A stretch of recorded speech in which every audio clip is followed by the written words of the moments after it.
Hello, and welcome to Movies We Dig, the podcast about film, antiquity, and everything in between. I'm Colin McCormick. I'm Elijah Fleming.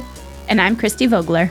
And today we are back with another installment of our special mini-series, Extremely Strained and Incredibly Forced, where guests come to pitch us, the reception police, what they think is a connection between something ancient and something modern.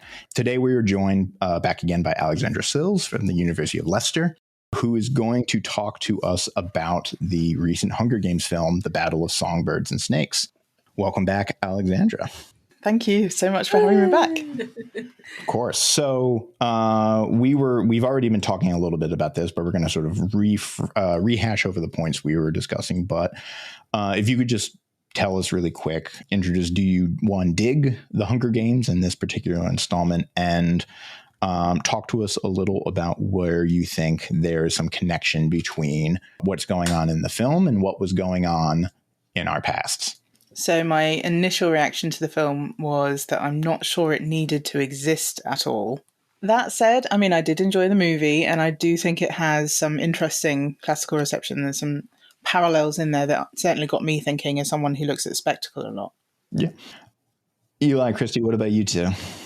So I am a longtime fan of Susan Collins. I read a lot of dystopian books back in the 2010s and saw these movies in the early 2010s. I know. And now it's like, I did not want to watch this movie because it's like some of it is hitting really close to home in a lot of places. And I didn't mention this last time, but like a course that I used to teach was History 103, Turning Points in History, and I focused on major mass killing events, and I had major links between the Trojan War, the Spanish conquest, and the Rwandan genocide in 1994. And I saw so much of classical reception, but also a lot of things I saw in, like, you can go back and see footage of the genocide in 94, and like some of the language is just so eerily similar that this is hard to watch sometimes. And I am happy to say I did not enjoy watching a bunch of children kill each other.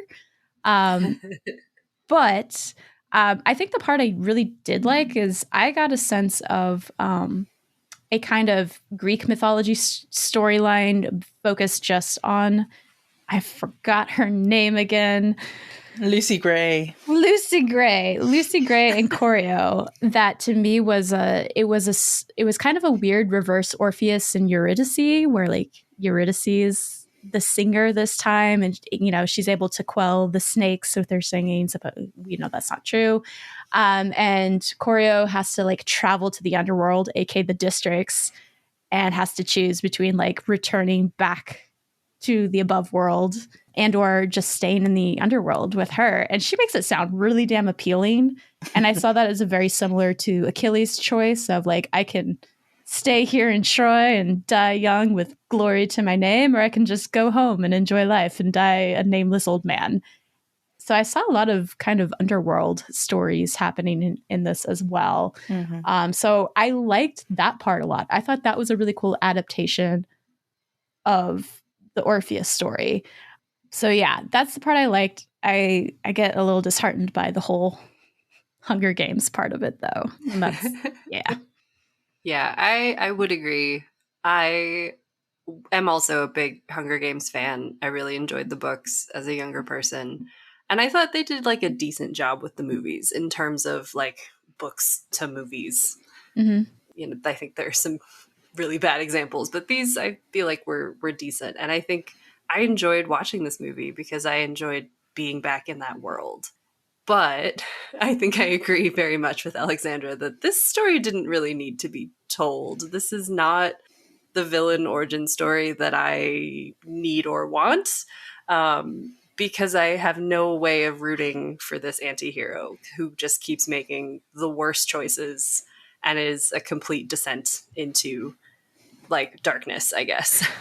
But he's hot. However, yes. I know, but he's hot, so it's fine. Handsome murder man I guess is what we call him. If bad, why hot? If bad, why hot? But I do really enjoy this as a reception piece because I think the central theme of this is like a struggle for power. And I think we can draw a lot of ties and connections with our ancient history and making really, really bad choices in an attempt to gather power. Yeah. So one of the things that this movie, just as some context for listeners, one, that although we do this sometimes, we are not this time making up any sort of classical connection, because the author, Susan Collins, has been very upfront that the story was not only inspired by Greek mythology, particularly Theseus getting sent into the labyrinth with a bunch of other Athenian tributes to be sacrificed to the Minotaur, but also the history of gladiator games and spectacles in ancient Rome and the way those developed. And there's lots of sort of allusions here and there. The names are kind of the most obvious thing. Like lots of characters are named after Roman figures. The country itself, Panem, comes from this poem, a satirist in Rome who said that Panem et Circenses, so bread and circuses are kind of what keeps the ball rolling in ancient Rome. But one of the things that this movie is really about, we were just talking about, is the kind of how Snow, our anti-hero, if we want to call him that, sort of reinvents the games and takes them from this kind of dilapidated, petering out state around the 10th Hunger Games, and then really revitalizes them and turns them into the mega spectacles that we're going to see in the original trilogy with Katniss and Peeta and so forth. And so, Alexandra, if you could talk to us a little bit about, I know you have some thoughts about this idea of the kind of evolution of games and spectacles in the early stages of nation building. Yeah, and I think for me, it's the interesting part is where they kind of run along parallel lines to start off with, but then the divergence is really the definition of difference between ancient and modern. But I think they start off with the same kind of thing, which is a trauma response on, society level to something so horrific, something so terrible that's happened in their society that they've underestimated the scale of, and now they're sat back and thinking, oh my God, what do we do now? And when I was watching it, the first thing I thought of was the escalation in spectacle in Rome following the Battle of Cannae, which was in 216 BCE. And that battle, Donald G. Kyle calls it the crystallization of military virtue in Rome. And I love that quote because it does kind of tell you everything you need to know about how much of a game changer this huge defeat was. Sorry, spoiler alert, they lost that battle. And how they deal with losing that massive battle. So for some context, the Battle of Cannae is against Hannibal and the Carthaginians, and it was the largest army that the Romans had fielded up to that point. I think it was about 85,000 Romans. And just to clarify, these aren't the trained soldiers that we kind of think of when we think Roman army and, the military machine. They're not that. They're farmers and labourers that have just, for the military season been handed some weapons and told, off you go. And despite this, they're feeling quite confident because they outnumber the Carthaginians quite drastically. They're feeling kind of good, but they've forgotten that the Carthaginian army and their allies are all trained professional soldiers. So really, who's truly outnumbered? And it turns into a complete bloodbath. And it's, we don't have an eyewitness account, but we have Polybius, who apparently spoke to people on both sides who'd fought there. And Livy was also using some other sources from the time. And what they both say is that this was a kind of nightmare scenario of true horror for the Romans that got stuck there, being kind of mowed down. And even though we need to take some of these stories with a bit of a pinch of salt, I think, the kind of rumours that get back to Rome of there were Romans on the battlefield who were, instead of waiting to get annihilated, they tried to suffocate themselves by digging a hole and burying their head in the ground so that they'd be dead by the time the Carthaginian blades met them, and that kind of thing. And within a day, we think it's about 20% of the males of military age were just gone, wiped out. And with them, a lot of the government. So as well as a huge proportion of the population, you've also got a lot of the ruling class that are just gone within, a snap of the fingers. And it's the response from Rome that's really kind of chilling. I think it's Cicero says that it was the Republic Senate's finest hour, the way they responded to this. And I guess reading it, I don't know whether I agree, because their response was, okay, we've lost a huge proportion of the army. What do we do with the survivors? There weren't many survivors, by the way. The few that managed to escape are told, don't bother coming home. You're in exile now. Go and live on Sicily. We don't want you. And Hannibal, we're told, had taken about 10,000 hostages who hadn't been on the battlefield. Their job had been to look after the supplies. They all get rounded up, and Hannibal sends 10 of them to Rome to say, okay, what are you going to pay us for ransom? And the Senate turns around and says, no, we're not paying a ransom. We don't want them. If they're survivors, that means that they must be cowards, right? So we don't want them. They're not Roman anymore. We wash our hands of this. You can do what you want. And they actually, as well as not taking the survivors back, and bearing in mind, their colleagues are amongst those numbers. They don't know who survived. They might be condemning a consul or their fellow senators, their sons. They don't care. They've washed their hands of these people. And Plutarch and Appian pick up on it and what happened to these hostages. Most of them were slaughtered, and then a lot of them were also enslaved and sold. And there's talk about 20 years later, you're still finding some of the survivors from Cannae enslaved in Greece, 20 years later. So the Senate has said, we don't want these men. They're not Roman enough for us. Kill them if you want. But when you think about how many people that is, 85,000 people aren't coming home. That's going to have a knock-on effect on every single level of Roman society. Think about it in terms of families. There's going to be every family affected at some level. Every street is going to be mourning someone. And for the people left in Rome, especially since the Senate has banned anyone from raising funds to pay the ransom themselves. So they've been explicitly told it is illegal to try and save your own kin. Don't do it. So you've got these people in the city and they're thinking, this terrible thing has happened to us. What the hell are we going to do about it? And of course, one response is we're going to turn ourselves from citizen soldiers into the most terrifying army that the ancient world's ever seen, right? But back at home, they process it in a completely different way. And what I think is interesting when a society goes through a traumatic event like that is, does it make them more merciful and empathetic, or does it kind of harden them and make them a bit more cruel? And what we see happening here is they went, straight for the cruel. They wanted scapegoats, so they decided that this whole disaster would never have happened if the Vestal virgins had kept their legs together. So they buried one of the Vestals alive. They accused another one, but she killed herself before she could be buried alive. And one of their accused lovers was beaten to death. That wasn't enough. They also decided to bury some enslaved people alive. There was a man and a woman from Greece and a man and a woman from Gaul. They were all buried alive. And they go straight to, we need to start killing people to process what we've been through. And it's at the same time, this is when we kind of see an escalation in gladiatorial combat. The first gladiators in Rome were about half a century before Cannae. It's a couple of gladiators fighting in, it's a funeral rite. So you get a couple of them at notable funerals. But then 50 years later, we suddenly see this step up a gear.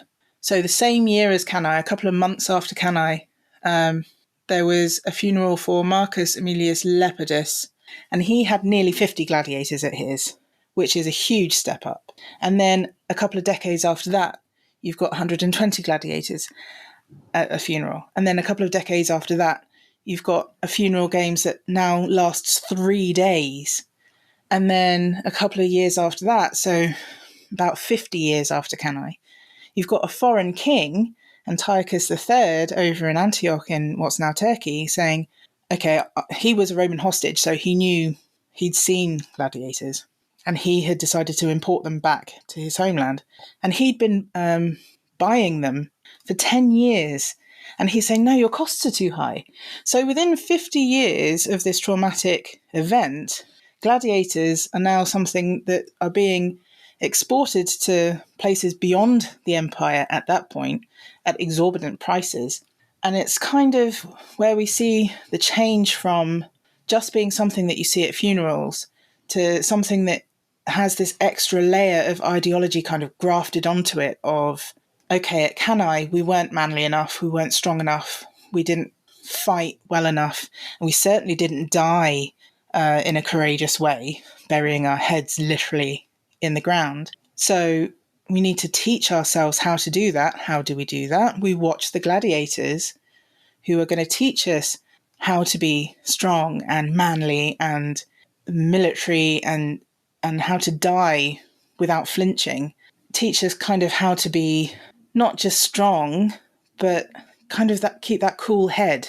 So I think with the Hunger Games, they've gone through the first rebellion of the districts, and they've underestimated again how that rebellion would go. I don't think anyone in the capital would have said this rebellion is going to last for 3 years and we're going to end up resorting to cannibalism, before it's over. So they've got this huge trauma response. We see Corio Snow's family has been reduced to absolute poverty. And again, their trauma response isn't to go merciful and empathetic. It's to go straight to hardening their hearts and thinking, okay, who can we start killing? And in their case, they've instead of prisoners of war and enslaved people, they've chosen children because, why not? Yeah. And so that's the connection I actually see to a lot of the literature referring to the Trojan War. So Euripides' Trojan Women is specifically where we get the story of Astyanax being thrown off the wall under Odysseus's orders, with the reasoning being only a fool kills the father and allows the son to live. And that's kind of what I would teach in this class, is this idea of how do mass killing events take place? How does genocide take place? It really doesn't start so much from a place of hate. What it really starts is from a place of fear that if I don't do this to you, someday you'll do it to me. Mm-hmm. Mm-hmm. And there's this framing we hear a few times within the movie itself where it's the things we do to survive, right? And it's this is what humans really are, as opposed to well, this is what the world does to humans.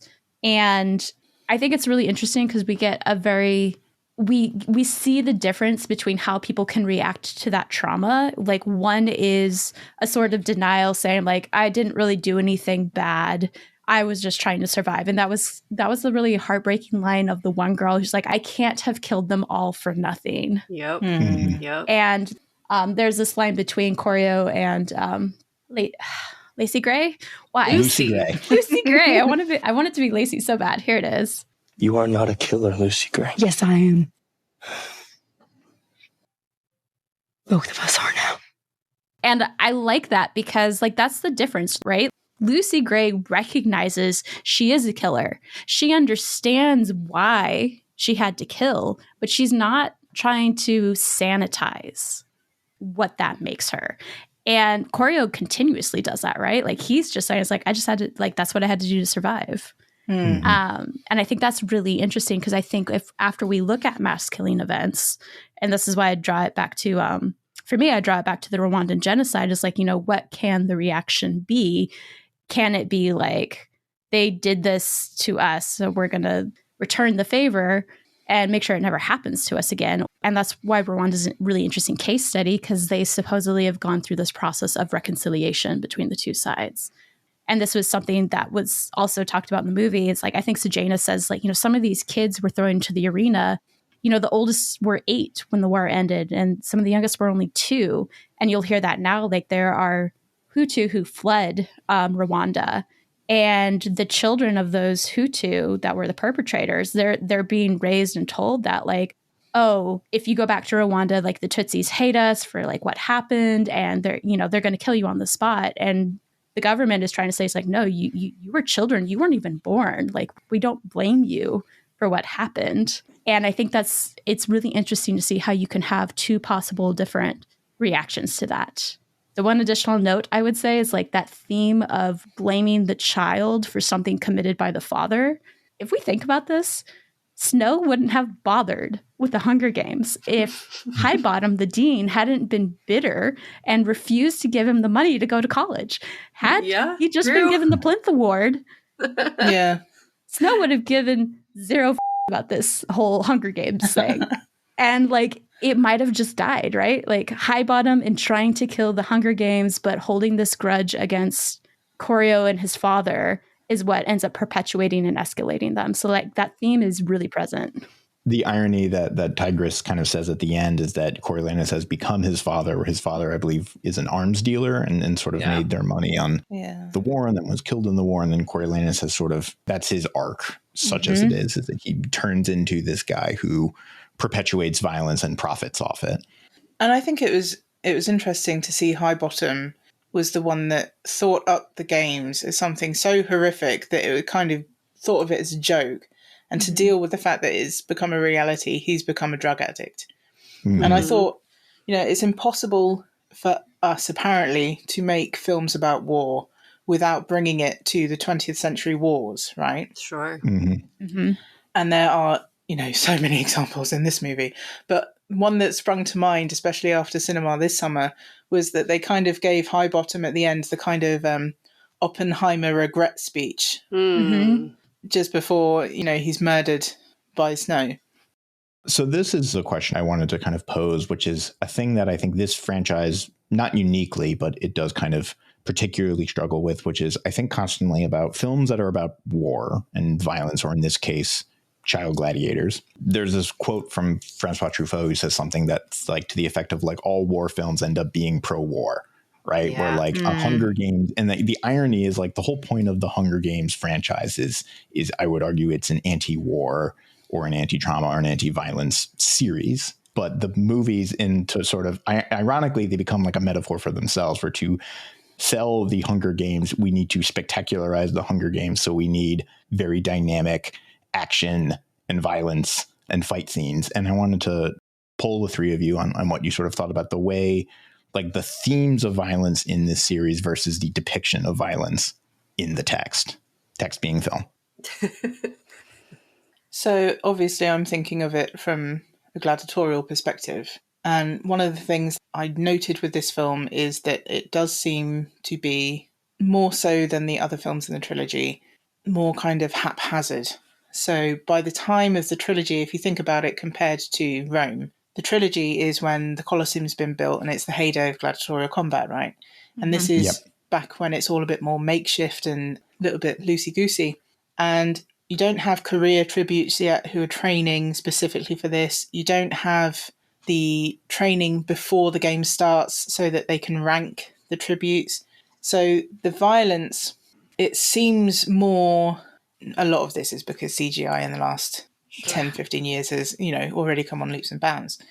But a lot of it seems to be a little bit more visceral almost, because there's more of a sense, even more than the trilogy, that this is really makeshift. And it literally is children trying to kill each other in horrific ways. And what I thought was interesting on this one was the violence of execution. They make it very clear, don't they, that the games aren't just an execution. It is a spectacle. And then when one of the tributes, I think it's the tribute from 2, Marcus, so the arena before the games, the arena is bombed by rebels. So hopefully they can't use it. Question mark. Yeah, question marks, exactly. And it turns out, no, it's not going to stop the games at all. They're just going to turn it into something they can use, make the arena a bit more exciting than it has been for the last 10 years. And during the bombing, some of them try to get away. And I think this is during the bombing, or whether he gets away somewhere else. But Marcus tries to run and he is caught. And instead of, just a bullet in the back of the head like they do with some of the others, they decide to make an example of him and they crucify him in the middle of the arena. And I thought that was more cruel, possibly, than any of the things that I'd seen in the original trilogy, because it was just a straight up execution rather than trying to turn it into something else. And it's partly there so that they can show that the tributes have more mercy than the capital, or still, because one of them kills him with an axe as a mercy killing. Mhm. But it to me, it was more of a, okay, we're killing you. And they didn't care as much. It was so blatant. At least with the trilogy, they kind of dressed it up a bit as we're training them to win. But this is really just, no, we're killing Well, them. and doesn't Flickerman bring us, like, he's trying to make the Pan Am audience question if it was a mercy killing, right? Like, because Yeah. like that's part of the question too. At this point, the purpose of the games is to me, it feels like to assuage the anger of Pan Am, of the capital, at what has happened to them. And the reason you're losing interest in the games as is like, you kind of realize just having a bunch of children slaughtered in an open arena doesn't really change what happened in the past. No. So like, you just don't care. Like, you realize it's like, they had nothing to do with it. It's not really doing anything, but the goal of, the game maker is to make you continue to feel threatened of like, look what they do to each other. Mm-hmm. If they were set loose on us, this is what they would do to us. And so Flickerman has that. It's like, oh, we can see that being a mercy killing. He's quickly rewriting that to like make us question, like, or is it just an easy kill for her? Right. And this is kind of Viola Davis's sort of thesis. She's playing Volumnia Gall, the first game master, and she's like, what's the point of the games? And then the initial response is that it's to punish the districts and display our might and them know that we will not suffer sedition.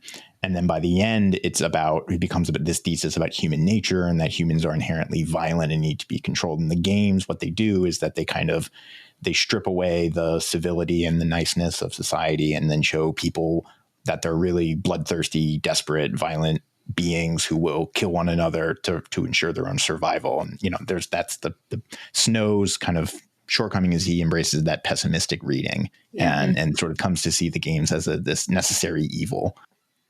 That kind of brings us back to the conversation we had before, and like what Snow initially proposes is like, if no one's caring about the games for the wholesale slaughter, like if it's not assuaging anger, if it's not really creating fear, because again, it's just a bunch of children who aren't trained killing each other in an open arena. Like, that's not scary. It's heartbreaking. Yeah. It's like, so he shifts. It's like, we actually need to make people care about these fighters. We need to, like he literally says, we need to humanize them, which is so kind of opposite of thinking when you're talking about mass killing events. Is like, usually the goal is to dehumanize someone. Even the spectacle is like, they're criminals, they're animal, like there's sometimes literal animal hunts and everything, right? Mm-hmm. So you're not meant to feel bad for those who actually die in the arena, with the weird exception being the gladiators, who don't die in the arena as often as we used to believe.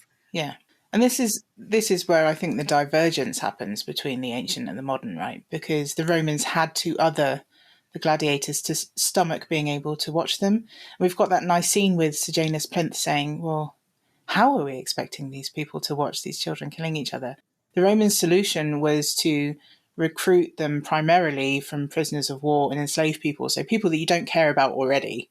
And then adding on that level of the social stigma of infamia. So you might admire a gladiator and you're certainly looking to them to, teach you how to be a man, but you're never going to want to be seen dead talking to them in the forum or inviting them over for dinner. So that's how the Romans did it. They gave them stage names and put helmets on them so you can't see their face. They stripped them of everything that kind of identifies them as an individual. And like typologize them where they become like the absolutely. kind of gladiator you are is like, you're sort of regional. You're like the Thracian. Yeah.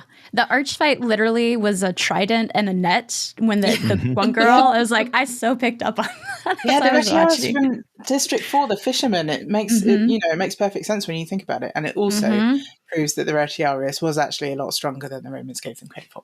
But this is kind of, I think, with our modern obsession with celebrity culture and reality television and, everyone having that sob story narrative when they go on these shows and that kind of thing. That's where we see this divergence kind of seeping through into fiction, is that instead of dehumanizing these tributes even more than they already are because, they're from the districts, instead Corio's solution is to anti-infamia them and kind of rehumanize them and give them personalities and personas almost, and to kind of provoke these parasocial relationships with them instead of stripping away their individuality. Yeah. He's kind of pushing them to be more individualized. And that's, I think, you wouldn't get that without our background of reality TV and everyone getting their 15 minutes and yeah. But in the 10th games, they're kept in a zoo. They're literally kept in a zoo and berated and starved. And then by the time you get to Katniss, she has a whole PR team. You have days of training and press tours and makeup and costuming and creating sort of narratives around it to, promote followers effectively, which means donations, which means I think that's an important point. You need the money incentive. This is what I was going to say. Yes, Christy, it's the monetization of it all. And I think that really goes back into how we might see this violence is just, pure, awful, terrible kids killing each other. But what if you could bet on it? What if you could donate money and send them water? What if you could help them? What if you could interact by and you could be the one to save them through your donations. Yes. And so we're creating that parasocial relationship, just like you buy something that an influencer is telling you to. It's reaffirming that weird monetized relationship. Yeah. And I think that is absolutely the key. And that's exactly what Snow does, right? He creates the system to monetize it. Yeah. And it's so gross. And I wonder, it makes me wonder too, where the Hunger Games, I think was written in, is it 2009? 2008. 2008 when the first book came out. So it was, thinking of reality TV in the late aughts was sort of one way. And then I think really in the last it's also what was Donald Trump. I mean, it makes me wonder what the Hunger Games would look like if it was written 10 years later, say like that, like after the explosion of like Instagram and not that social media existed in 2008, but not the way it does, like influencers and publicification of every aspect of people's lives, and would be tracking sort of subscribers or something like that on like all of the tributes is social. And this huge provocation of be involved with this person who's never gonna consider you, never gonna think about you, but be involved with them and think about it. I think like a podcast.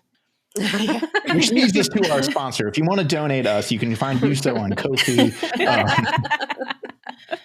I mean, you become involved in these people's lives. You buy their merchandise and you think, oh, I'm helping this person, I'm supporting. Often they're billionaires with butt implants, but let's, forget that bit for a moment. Because you feel like you're supporting someone, you feel like you're being generous.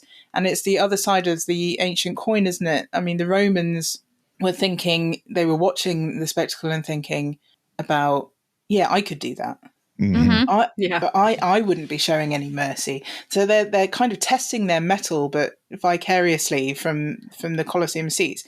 But instead in the Hunger Games, and I guess to a certain extent us, we've changed that. And instead of thinking, I'm not going to show any mercy, I'm going to be awful, I'm going to show generosity.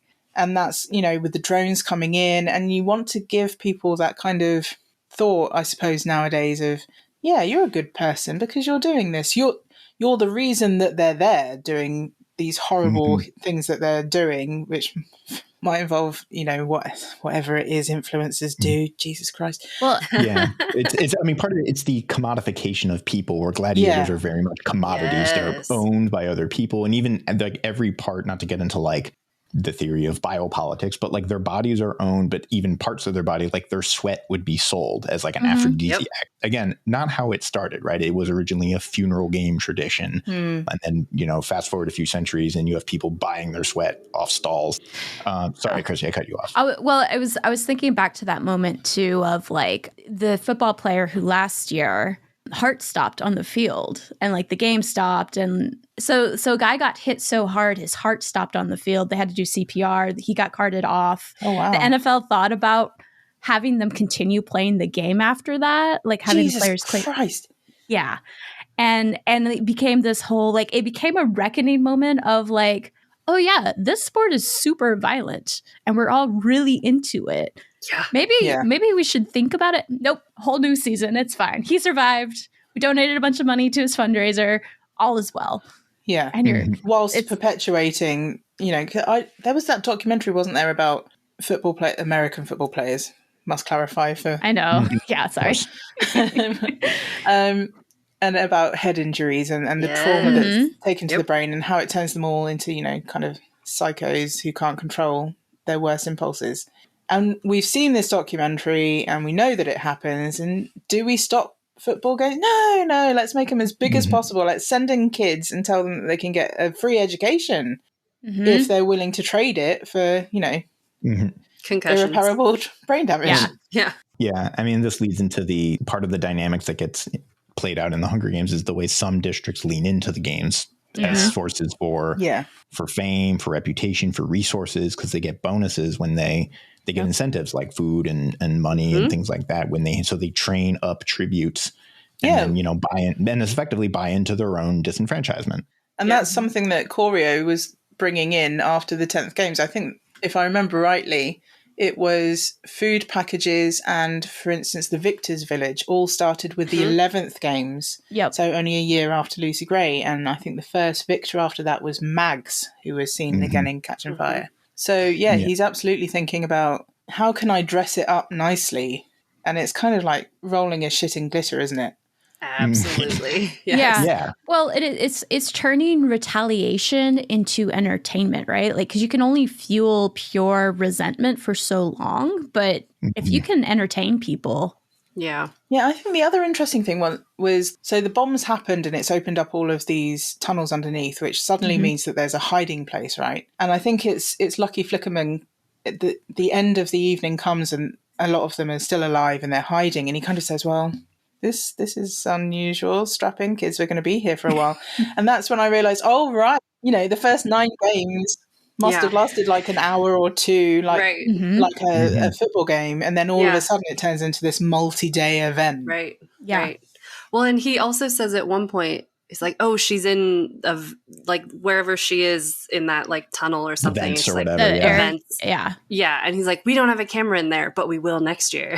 It's like, you can see him learning in the way. I mean, he's an interesting character just in a lot of ways of this. What is he? How's he introduced himself? He's like weatherman, amateur magician. Yeah, he's a weatherman. I love her doing the weather while people are dying. It's like, I mean, that's part of the general, like we talked already about the desensitization. Did I say that right? Desensitizing to violence. And the way, like, he's the best example of that because, like, when one of the mentors vomits, like he calls that out as violent and crude and uncalled for. Meanwhile, while there's people being murdered on screen behind him. What the hell did Flickerman go through during the war that he's just like, hey, y'all, strap in. You got to keep it together. Well, even the weather itself, he's very casually, I think, mentioning like there's very extreme weather things happening on that he's describing. He's far too blasé. You just know that he was barbecuing his dead neighbor during, cannibal mean? No. You have the wrong guy. So I know this brings us a little out of like classical reception, but I wanted to talk about the bombing situation because I think I can't quite tell if that was part of Corio's proposal or not. But because Lucy Gray like makes a comment to him, it's like there's nowhere to hide in there. It's like it's just an all-out bloodbath. And then I think he writes the proposal, and I wonder if like part of the proposal is like, I don't know, make the arena more exciting. And then you have this explosion that takes it out and creates all of these hidey holes. And the question is like, well, we're told it's the rebels who did that. And we're like, what rebel? Like where? And it's very similar to what happened to spark the events of 1994 Rwandan genocide, because the event that sparked that was President Habyarimana's plane being shot down. And to this day, there is no consensus on if it was extremists within his own political party that did that because he was negotiating a peace treaty with Tutsi rebels, or if it's the Tutsi rebels who did it because they wanted to return to Rwanda and have a place in the government. So there's still a huge fight over like who did that. And I think you can see the bombing. It's like, yeah, it's possible that the rebels did it because it is like the major sign of the capital's control over them, right? It is a big monument to that. So yeah, it makes sense it would be a target. But it's also super convenient that the president's son dies from his injuries, and that announcement comes to the public right after Reaper does that. Like, that was the most beautiful moment. I thought was my favorite moment in the film, is he just brings all of the bodies in the center, rips down the Pan Am flag, which is like gut wrenching because it's like they've, all the students have been watching the violence, and then they like stand up aghast at how dare he rip down the Pan Am flag and cover their bodies with it. And he's like, what are you going to do to punish me? And then it cuts out, and we get the news that the president's son died from his injuries from the bombing event. And as a result, we are going to retaliate by just wiping out all the tributes at that point. Because Reaper almost had that Katniss moment, right? Or the Rue moment of like, oh man, what he just did was badass, and I don't know if what we're doing is right, and this might anger some people. I have to say, with Reaper, from a Roman perspective, he is the perfect gladiator. Because, I mean, yeah, he gets really angry, and I mean, most gladiatorial stories on screen have a problem with race, and I think it's because they're all too much in the thrall of the 1960s Spartacus, which was, civil rights movements with Dubbo, etc., etc. And I think Hunger Games is no different from all of the others that came after it, with they've got a bit of a problem with race, angry black guy, that kind of thing. So that's an issue. But his humanity, and particularly his death scene, his death was the perfect gladiatorial death, because you see the others dying from the snakes being thrown in, such as, for instance, Wovey. Oh my God, poor Wovey. And the others, they just go down screaming, and he has the perfect gladiatorial death because he sits there in a calm pose and he waits for it and he takes it without flinching. And that was the epitome of gladiatorial excellence. So unfortunately for him, he would have been a great gladiator. Yeah. I want to talk about Sejanus, because if this were not like an anti-hero story, like he would be our protagonist, right? Absolutely. In so many ways, he's the one who has like a conscience, and he's constantly questioning, this is not okay. What are we doing? He has this relationship, like he knows the tribute that he's mentoring, and then breaks into the arena to like do a funeral rite when he dies. And all signs point to like this being our hero, this being the protagonist. What are your guys' Sejanus thoughts, and why isn't he our protagonist? Can I give you my Greek reception, classical Greek reception? So continuing with the whole traveling to the underworld story, he is Pirithous. And Choreo is Theseus, and they both go to the underworld. Yeah. And only one comes back, right? Well. And it didn't show this in the movie, and I haven't read the book, but I gleaned from the book that the reason that Choreo records Sejanus and then sends it to Gaul, because it's like, dude, what did you're you gonna think get was him gonna killed. happen? Yeah, it's gonna. So apparently in the books, it suggests that Choreo believes that Sejanus' father is so rich that he'll be able to buy Sejanus' way out of that pickle. And I'm just like, what? He said something to that effect in the movie, like his father had to buy the school a new auditorium for him to go back to school, and Choreo says something to the effect of like, your dad can just buy you out of any situation. Yeah, Deus Ex Machina kind of. But it's like, that would not be my line of reasons. Like, this is like full on treason. You were reporting to the woman who makes horrible monsters to kill people in terrible ways, and you think it's gonna be okay? Just a little side note, I was really vibing with Viola Davis's whole thing in this, with the whole like Dr. Frankenstein thing going on. Everything about that character I thought was pretty fun. Yeah, so that's my pitch. They're the best buds of Greek mythology, and then one is quickly abandoned in the underworld. My kind of thought is Sejanus is the sacrificial lamb. He's the deal with the devil that Coriolanus makes, right? He's the kind of that's the tipping point of the potential for a Coriolanus to not be evil President Snow. Like, that's when it ends, because once he sort of abandons his best friend to advance his own political career, it's over, basically. I have another thought about Sejanus, but it's a later thing, so I will put a pin in it for now. Yeah, I mean, and it's very much framed that like Sejanus walked himself into a bad situation, right? Like he gave money to the rebels, believing that they were just going to use it to flee north, but instead they buy armaments that results in all these deaths that Corio is now tied to. And if you think about Theseus and Pirithous going to the Underworld, well, that was Pirithous' idea because he's like, you know who I want to marry? Persephone. And you're like, poor choice. What? So yeah, I mean, I think that like Sejanus also makes terrible choices, but he does so out of like a very naive wish to make something better. Well, this comes back to our point about like Coriolanus, like this is how the world works, right? Yes. Like you have to survive, or you survive or you die. And if you survive, that means getting your hands dirty and doing this. And Sejanus is the optimist, so Coriolanus is pessimism. Yes. Sejanus believes in the better nature of people, despite evidence to the contrary. And ultimately, it ends up being his fatal flaw that gets him executed for treason. The rebels end up being not as sanitized as Sejanus hopes. Yeah. It goes back to those like ancient power structures too, right? Like you either have it through a name, like Snow, or you have it through money, because very much otherwise Sejanus is very much an outsider. Yeah, exactly. He is technically district.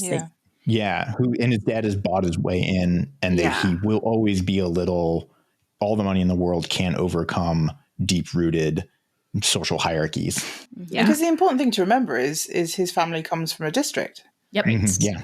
Yes. So he's not got that kind of deep-rooted... Patrician. Yeah, he's absolutely. not. Yep. He's the nouveau. And, going back to the idea that it's impossible for us to make any film about war without bringing it back to 20th century. He reminded me a lot. I watched a documentary about the perpetrators of the Holocaust, the Waffen-SS groups that were in charge of, before the camps were kind of running, the massacres in the forest. And it also, that took me to thinking about massacres in, for instance, 5th century Greece, so like Milos, for instance. Thinking about, again, the Trojan women, when that play was put on, members of the audience in that theatre in Athens would have been the people that summer had been on an island killing people. What do you have to tell yourself to be able to go through with it as a human being?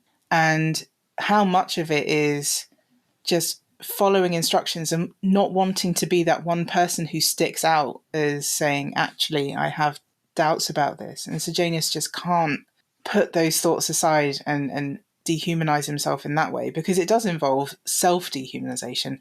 And it's interesting how easily Corio can. It's like an almost sociopathic level. And I would, I'd love to speak to those Athenians the same way that this documentary could with some of the SS members in their dotage, talking about, or how could you go through with it, and the kind of the mental gymnastics. Well, if not doing it to them, they would do it to me, or I found it easy because we othered them in this way.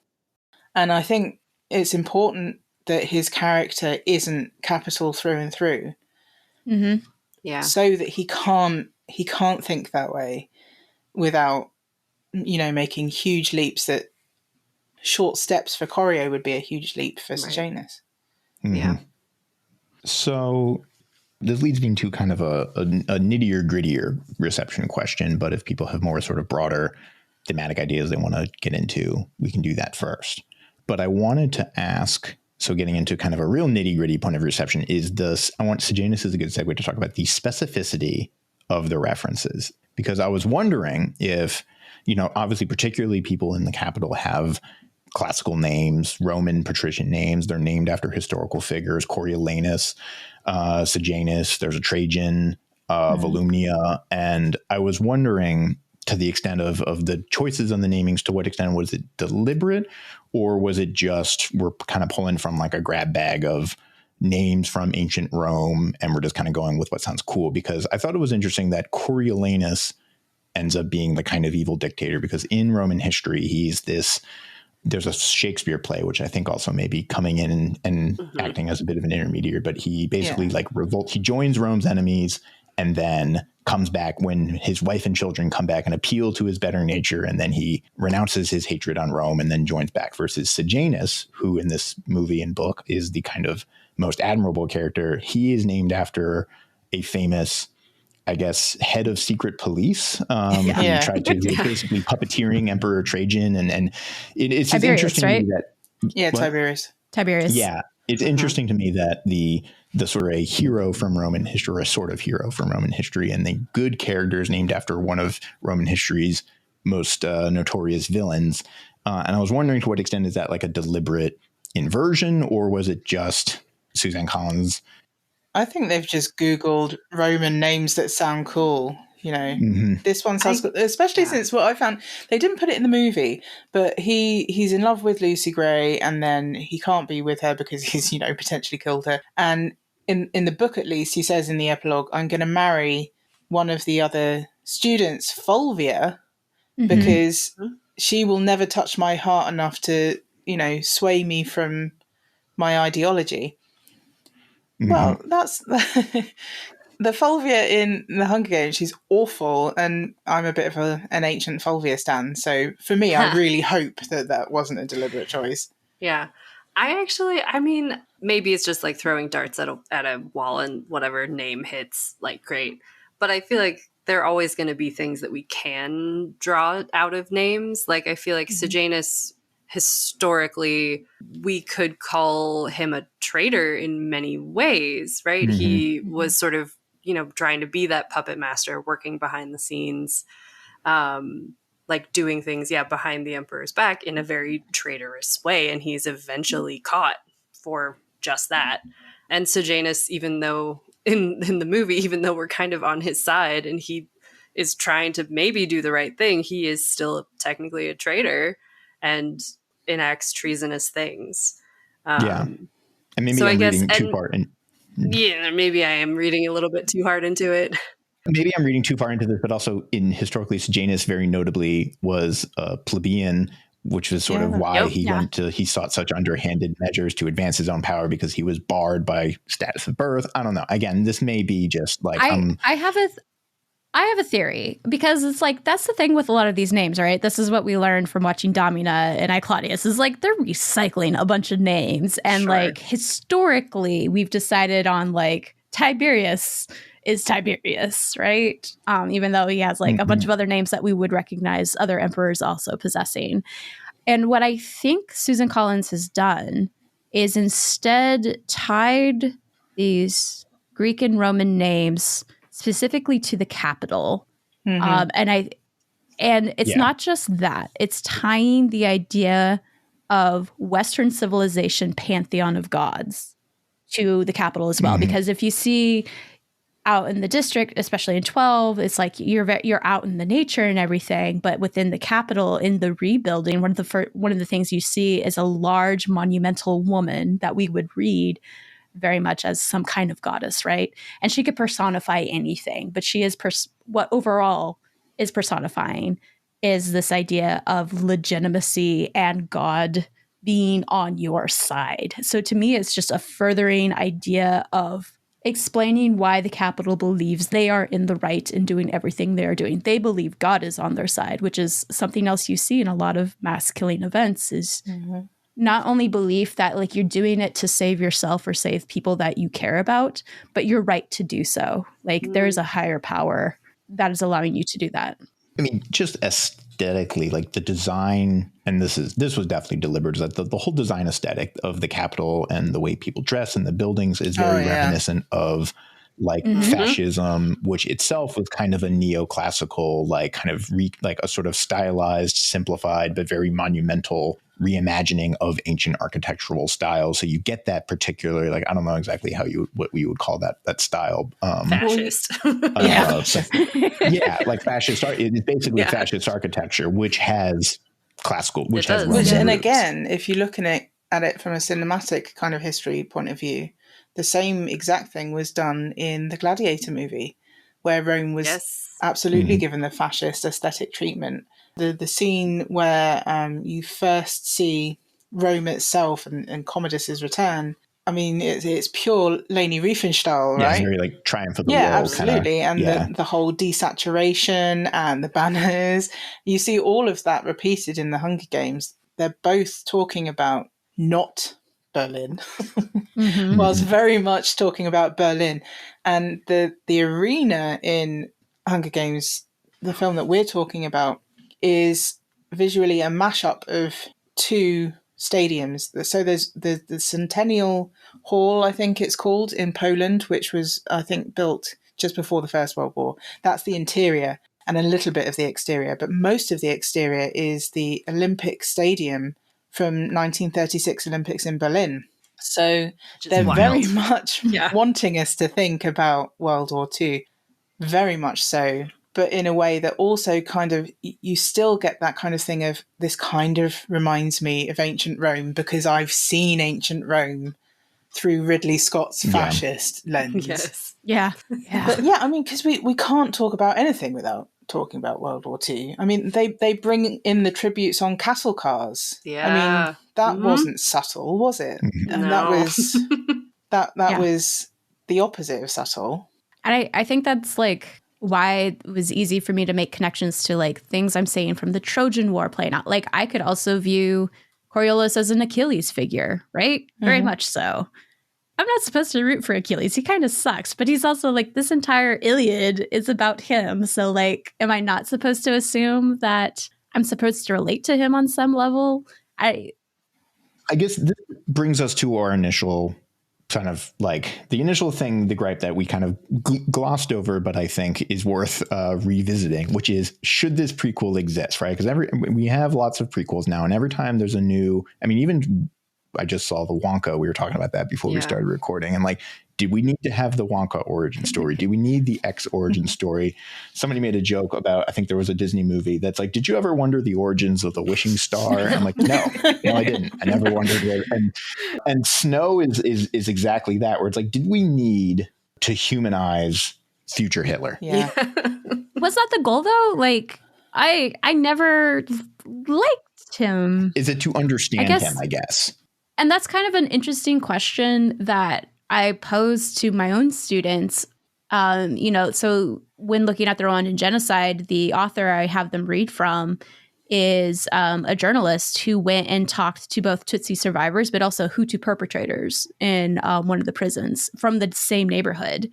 And he talks about like how he really struggled with the fact, like, do I give voice to the perpetrators to have them explain their reasoning? Like, do I want to platform that? Mm-hmm. Yeah. And the question is like, he decides ultimately, yes, he's going to try and make sure he contextualizes their rhetoric for a general audience. But it's like, most of my students are like, yeah, at the end of the day, it's like, we do need to understand where these people came from, how they came to make those decisions, if we want any chance of recognizing it and preventing it again in the future. So I think these stories can be important in that regard. Now, does it need to be this specific story? I don't know. Would I rather have a choreo story or a Hitler biopic?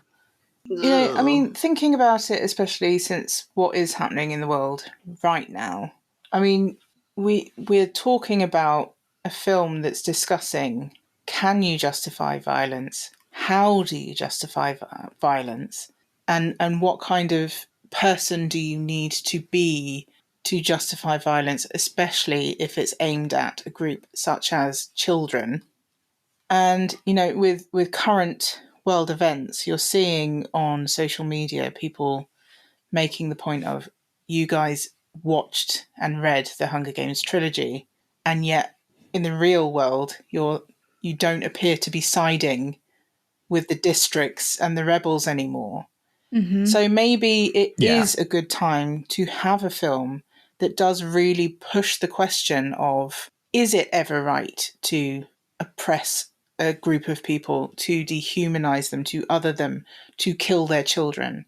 And can you still be a good guy, or are you always going to be seen as the bad guy? Because at the moment, the world seems to be really confused on this matter. So maybe, we do need something in Hollywood to just prod our thinking again of, oh, wow, okay, this isn't just a dystopian novel anymore. This does have real world parallels.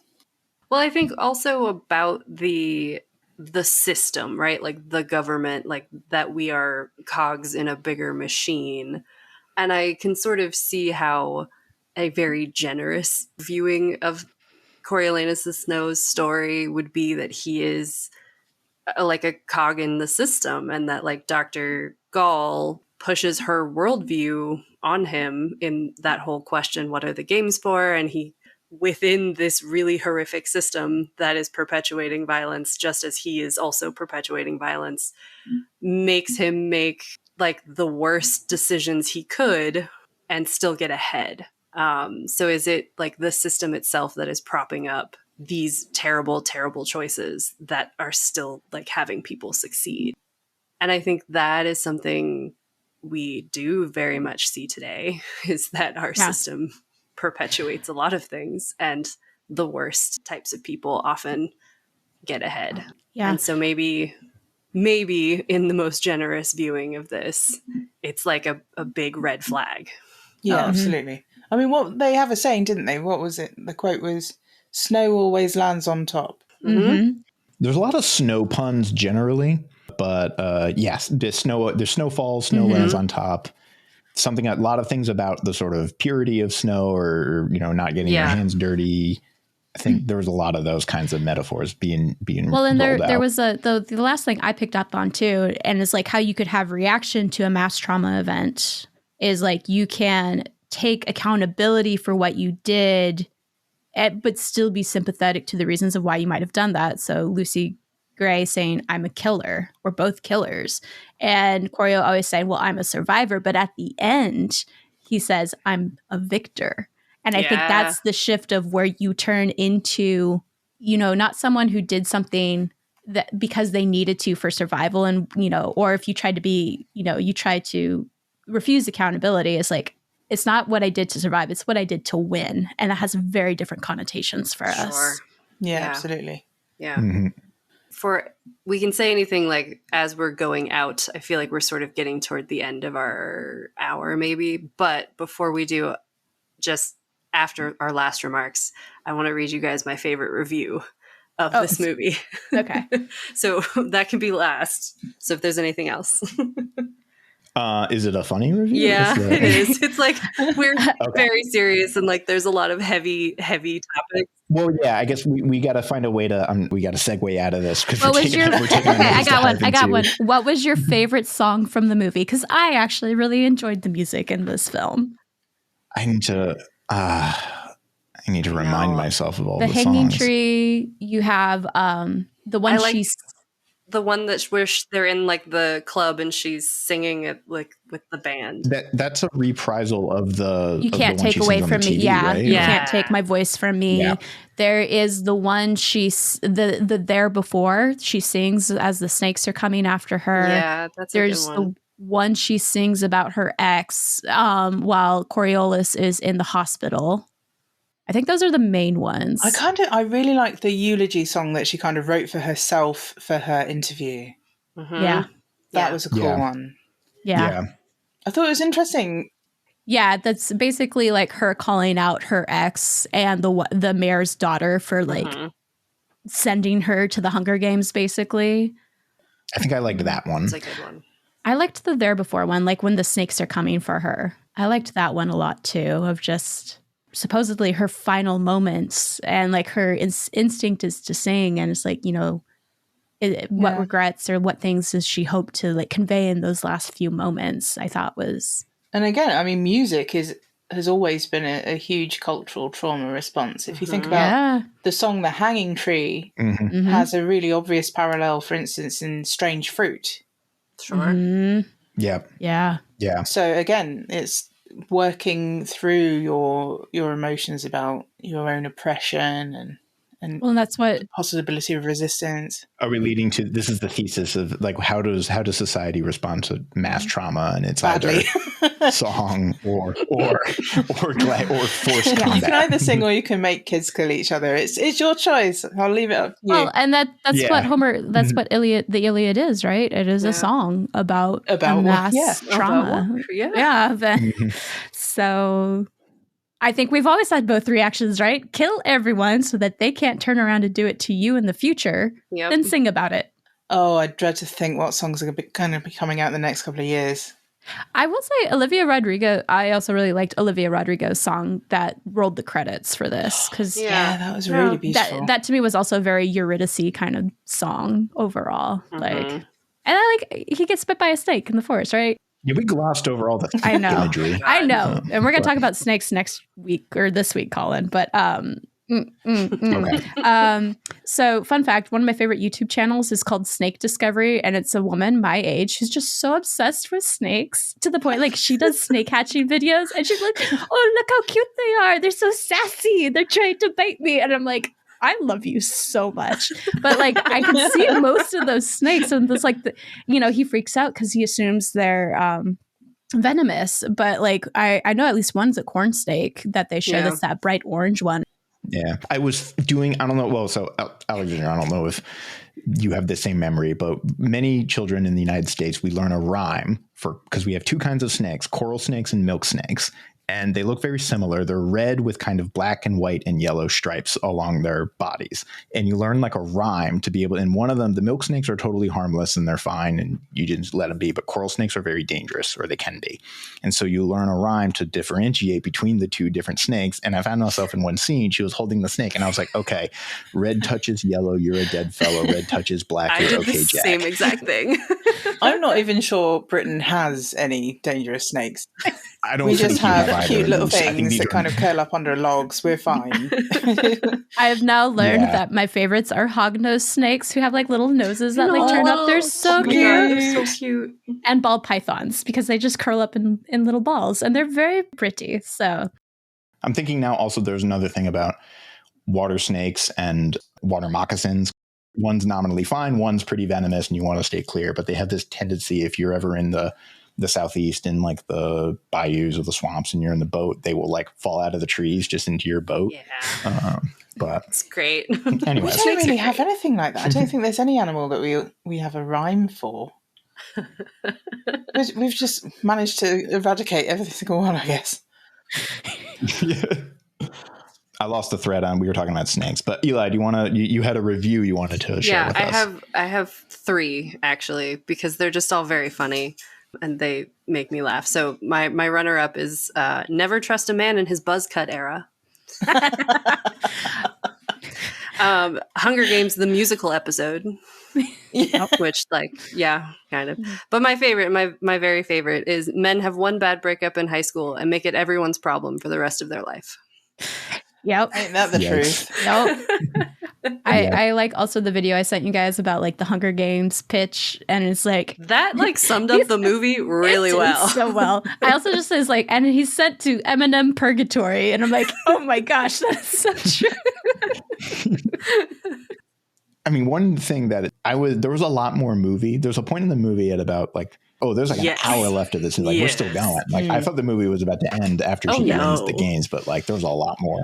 This movie felt like 2 movies, which is ironic because the third book they turned into 2 which no one movies or liked either. whatever. So there's no winning that one. Well, that was part of a whole trend, right? Because I think Harry Potter was the one And then that did it Twilight. first. No, for the it was Script Lord of the book. Rings. Lord of the Yeah. Rings did it first. No. Right? Harry No, Potter that's came Harry out Potter. before. No. The Hobbit The did Hobbit, it, but the Lord of the yeah. Rings didn't. Okay, The Hobbit did. The Hobbit they split into 3 movies, but That's that's a a whole whole other other thing. bag of snakes. No. It was Harry Potter, Twilight, and then Hunger Games. Yeah. And then I think they stopped because I think people started Yeah, The revolting about 2010s were a weird time. Yeah, they People are were. going to have to start writing novels with like a midpoint, just Yeah. in case someone wants Just in to case. adapt it now. Because, who wants to make one movie when you could make 7 and really make people sick of him? There's maybe an argument that the last Harry Potter book sort of warranted it because there was a lot that happened True. in that last book. But Yeah. the Hunger Games and Twilight, I feel like don't warrant, because then you just end up with half a story. I mean, truth be told, I think I've seen I think I've seen the first Hunger Games movie a few times, but I think I've only seen the sequels once each. And I would be very hard pressed to tell you what happens in what is it? Mockingjay Part 1. Yeah. I really couldn't I think tell you that's what when they happens go in that really movie. Probably balls could. to the wall propaganda Yeah. But Yeah. apart from that, I forget. And they get nuked. They're like in a bomb shelter for like half the book. And then like they get nuked at some point. Yeah. Yeah. Yeah, they could have kept that as one film, but this one didn't need to be a film at all. So So there we go. I was just like, you guys think of all of the books that came out about the end of the world, and we got COVID, and then I'm kind of really waiting to see what happens after that. Oh, Jesus.